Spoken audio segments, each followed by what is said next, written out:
Mauritius ist eine spannende Freiheitsperle, die meisten Menschen ja gar nicht so richtig auf dem Schirm haben. Und vielleicht eine Insel, die alles hat, was Deutschland dir nicht mehr geben kann. Tja, Mauritius ist auf jeden Fall sehr spannend für Plan B, für Auswandern, für Steuern optimieren, Auslandskonten und ein entspanntes, stressfreies Leben.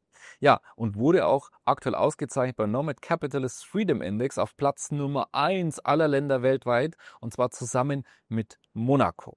Aber warum überhaupt? Und das sehen wir uns in diesem Video gemeinsam an. Und zwar, was hat Mauritius eigentlich alles zu bieten? Ja, also zum einen einmal die geografische Lage. Es ist ein Inselstaat. Es ist also ein Land. Erstmal auch, es ist nicht nur eine Insel, sondern wirklich auch ein eigenes Land im Indischen Ozean zwischen Afrika und Australien und auch nicht so weit weg von Asien. Die Hauptinsel beträgt ca. 1800 Quadratkilometer und hat auch mehrere kleine Inselgruppen. Und es ist strategisch bedeutsam, eben durch die Nähe zu Afrika, Asien auch nicht so weit weg, ein paar Flugstunden, und auch diverse maritime Handelsrouten. Von der Geschichte her, früher war es unbesiedelt, später dann mal von den Arabern entdeckt, hat Kolonialvergangenheit mit den Niederländern, mit den Franzosen, auch deswegen spricht man heute ja noch Französisch, unter anderem neben Englisch, weil ja auch die Briten hier waren, und 1968 hatte man die Unabhängigkeit dann von Großbritannien. Merkt auch so diesen Einfluss von dieses Französische und Britische, das merkt man schon, auch noch das Indische übrigens auch, etwas, was ja relativ viele Inder auch gibt. Ja, die Sprachen auf Mauritius. Die Amtssprache ist Englisch, also alle Gesetze und Verträge sind hier auf Englisch. Verbreitet im Alltag ist aber auch das Französisch, genauso wie das Kreolisch, also ein mauritisches Französisch, teilweise eben auch Hindi und andere Sprachen je nach ethnischer Herkunft. Infrastruktur war ich insgesamt positiv, was heißt überrascht, aber auf jeden Fall gut ausgebaute Straßen, sind ein bisschen enger, also man muss ein bisschen aufpassen beim Fahren, aber ansonsten alles sehr, sehr gut. Ansonsten ist auch eine Insel, es ist hügelig und Co. Also man braucht schon relativ lange, bis man woanders hinkommt. Aber es hat auch wirklich im Landesinneren teilweise eine sehr, sehr schöne Natur. Also teilweise richtiger Urwald und Co. Also ja, schon was Feines. Also gibt es richtig schöne Ecken auch für Tourismus und Co. Also auch dafür ist es natürlich sehr, sehr spannend. Ja, auch tolle Fluganbindungen. Es gibt direkte Flüge nach Europa, zum Beispiel Frankfurt, Wien, Zürich, London, Paris. Auch gute Anbindungen an Asien, Dubai, Südafrika, Australien, Indien etc. Das Gesundheitssystem ist gut. Es gibt eine staatliche Versorgung, die ist kostenlos für alle Einwohner, auch Expats übrigens mit Aufenthaltsstatus. Und es gibt auch private Kliniken. Die habe ich bis dato jetzt noch nicht selber getestet, zum Glück. Aber sie sollen eine sehr hohe Qualität haben und eine moderne Ausstattung. Auch hier Kontakte vor Ort, also auch Community-Mitglieder leben hier, haben wir mit denen ausgetauscht. Im Übrigen auch, genauso haben wir einen Kontakt, der auch bei dem Thema Plan B, Residencies, Konten und so weiter auch hier unterstützen kann. Der hatte zum Beispiel eine Schulter-OP, also lebt hier auf Mauritius, und das war an einem Sonntag innerhalb von Stunden nach einem kleinen Unfall, und da konnte er sofort dann quasi operiert werden und hat alles wunderbar gepasst. Also das mal so als kleines Praxisbeispiel. Ja, Internet und Strom. Es gibt mehrere Unterseekabel, die verbinden Mauritius eben auch mit weiteren globalen Backbones, was das Thema Internet betrifft. Die Glasfaserdurchdringung ist größer als 99%. Ja, und hat insgesamt eine stabile Stromversorgung, also keine häufigen Ausfälle, was es in manchen Ländern ja durchaus gibt oder vielleicht zukünftig noch mehr gibt. Ja, wer weiß, kann man ja nicht so sagen. Manche Länder schaffen sich ja wirklich selber ab. Ne? Faszinierend. Aber gut, der Lebensstandard im Vergleich zu Deutschland, wir haben hier einen hohen Lebensstandard bei geringeren Lebenshaltungskosten. Wir haben ein sehr gutes Klima, auch zum Wetter, aber da sage ich nachher auch was. Ja, und Co. Dann politische Verhältnisse stabil. Mauritius ist als sehr stabiles Land hier auch bekannt. Es ist demokratisch, seit Jahrzehnten auch sehr stabile Verhältnisse, politisch unauffällig, keine Unruhen, Repression, was Geld und Finanzen betrifft und Co. Bürokratie ist vergleichsweise effizient, aber auch wie zum Beispiel Compliance-Prozesse durch International Banking und Co. etc. Ja, spürt man auch hier, wie aber mehr oder weniger fast überall auf dieser Welt. Das Rechtssystem ist hybrid, also zum einen britisches Common Law als auch französisches Recht. Ja, wirtschaftliche Entwicklung allgemein. Es ist eines der wirtschaftlich stärksten Länder Afrikas. Es hat eine diversifizierte Wirtschaft, das heißt Tourismus, Immobilien, Dienstleistungen und auch das Finanzwesen, also ein Thema Auslandskonten und Co. werden wir nachher auch noch kommen. Ja, es war übrigens nach Corona eines der am schnellsten wachsenden Länder weltweit und hatte bis Corona 40 Jahre durchgehend positives Wachstum. Das können auch nicht so viele Länder weltweit sagen. Ja, ansonsten beim Doing Business Report liegt Mauritius auf Platz 13 weltweit, übrigens deutlich vor Deutschland, ne, was also aber zumindest aktuell auch in der Zukunft nicht so schwer sein wird. Ja, Verschuldungsgrad selber ca. 83% des Bruttoinlandsprodukts, ist nicht extrem niedrig, auch nicht extrem hoch, aber ja, ist so im mittleren Niveau und relativ hoch. Mauritius hat aber international eine solide Bonität. Ja, Lebenshaltungskosten, also Mieten können teilweise über 50% günstiger sein als in Deutschland. Auch die Nebenkosten sind geringer. Aber ja, alles, was mit Personal, wenn man irgendwas persönlich vor Ort hat, vielleicht eine Haushaltshilfe, das kann ja wirklich dieser Traum vielleicht für den anderen, kann halt hier Realität werden, weil es halt hier deutlich günstiger ist.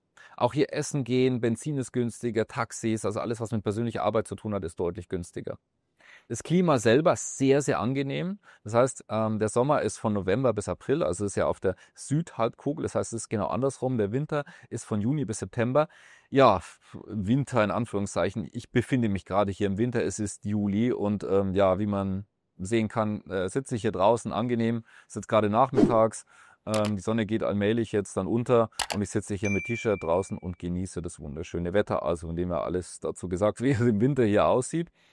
Ja, also ich habe festgestellt, es kann ja schon ein bisschen regnerisch werden oder es nieselt da mal ein bisschen, was ich aber persönlich auch sehr angenehm finde, wenn auch mal so eine frische Brise, mal ein bisschen Nieselregeln ist. Also ja, wunderbar.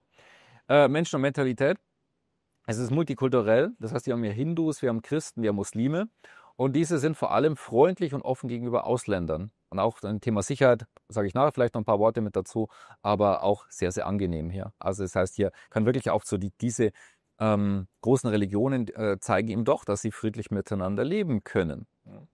Ja, es gibt auch übrigens ansonsten deutsche Communities. Es gibt ca. 1000 bis 500 bis 2000 Deutsche, die dauerhaft auf der Insel leben. Man kann sich auch untereinander vernetzen. Also es gibt auch so verschiedene Gruppen etc., wo man sich auch treffen kann.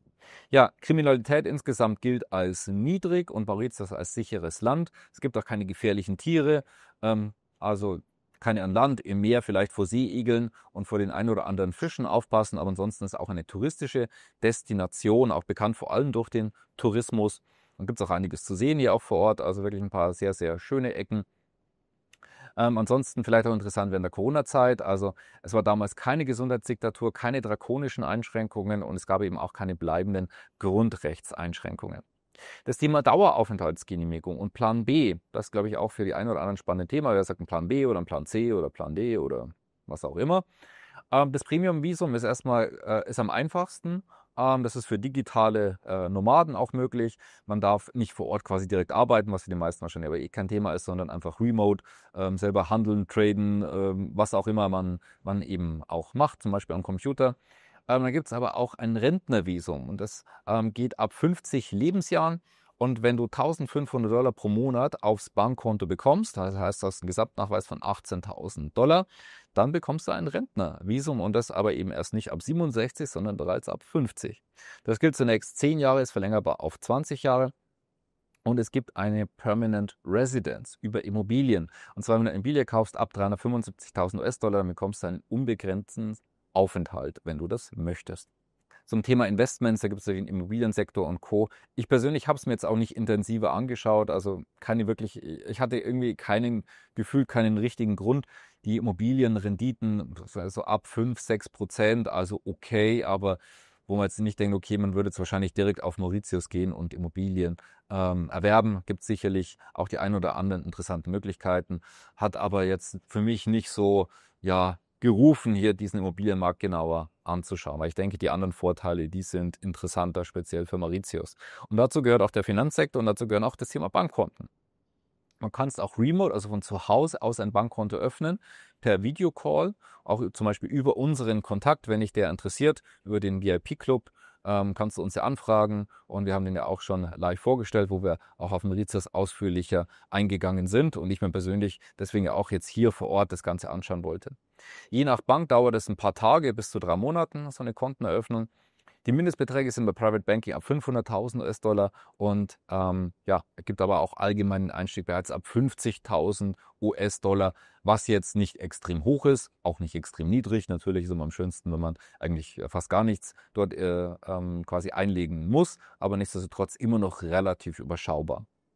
Ja, zum Thema Sicherheit. Es gibt keine Einlagensicherung für Ausländer. Das Wichtigste sind aber immer die Banken selber, das Land und die Stabilität. Und Mauritius ist bekannt als sehr, sehr stabiler Bankensektor und auch konservativ geführt.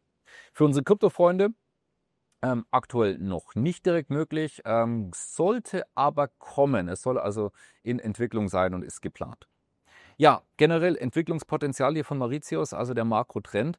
Mauritius gilt als sicherer Hafen im globalen Süden und es hat eine sehr positive Zukunftsperspektive gegen dem immer zunehmend instabilen Europa. Und es ist eben auch eine strategische Position, auch eine Brücke nach Afrika, aber auch noch, ja, ein bisschen weiter weg, aber auch noch relativ nah an Asien.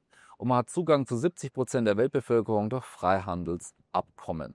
Also nebenher meine persönliche Empfehlung, dieses Land, wenn es dich anspricht, was wir uns angeschaut haben, dann schaust du vielleicht selber mal an. Hier kann man sehr, sehr gut Urlaub machen, gibt wirklich einiges zu sehen, selber erkunden. Für ein Bankkonto musst du aber nicht mehr herkommen, auch nicht mal für eine Residency, aber es mal vor Ort gesehen zu haben, warum nicht? Also es hat wirklich einiges zu bieten und Mauritius ist ein spannendes Land und könnte auch bei dir Teil einer globalen, ja, Ausweichstrategie und Plan-B-Strategie für Kapital und Lebensqualität sein. Wenn dir dieses Video gefallen hat, dann gerne teilen, liken, kommentieren. Ja, den YouTube-Kanal auf jeden Fall abonnieren mit dem Glockenzeichen, damit ihr die Benachrichtigungen nicht verpasst für die spannenden Themen, die wir jede Woche haben. Und vor allem das Wichtigste an sich, das Herzstück unserer Community mit immer den vielen spannenden Themen. Das ist unser Freitagsverteiler, der Klartext E-Letter. Da kannst du ebenfalls unterhalb von dem Video mit dem Link eintragen. Da bekommst du wirklich alles mit. Immer so 4, 5, 6, 7 Themen jede Woche. Und da kannst du dann rauspicken, was für dich am interessantesten ist, weil es aktuell wichtiger denn je, sich um das Thema Geld und Finanzen zu kümmern.